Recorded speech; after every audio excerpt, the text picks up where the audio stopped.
Hi అండి. నవరాత్రి ఉత్సవంలో 5వ రోజు స్కందమాతాదేవి స్కందుని యొక్క తల్లి గురించి తెలుసుకుందాం. స్కందమాతాదేవి కార్తికేయుడికి తల్లి. ఆమె మాతృభావం, రక్షణ మరియు శక్తిని సూచిస్తుంది. రాక్షసులతో జరిగిన యుద్ధంలో ఆమె తన కుమారుడితో కలిసి దేవతలను రక్షించింది. స్కందమాతాదేవి 4 చేతులతో కనిపిస్తుంది. ఆమె ఒక చేతిలో తన కుమారుడు కార్తికేయును ఒడిలో కొంచేస్తూ ఇతర చేతులతో తామర పుష్పాలు మరియు అభయముద్ర చూపిస్తుంది. ఆమె సింహంపై స్వారీ చేస్తుంది. ఆమెను పూజించడం వల్ల మాతృస్నేహం, గొప్పతనం మరియు రక్షణ లభిస్తాయి.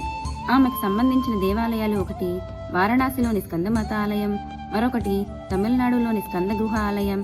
ఇవి 2 కూడా భక్తులకు ముఖ్యమైన పుణ్యక్షేత్రాలు. స్కందమాతాదేవి మాతృప్రేమ మరియు రక్షణ భావాన్ని సూచిస్తుంది.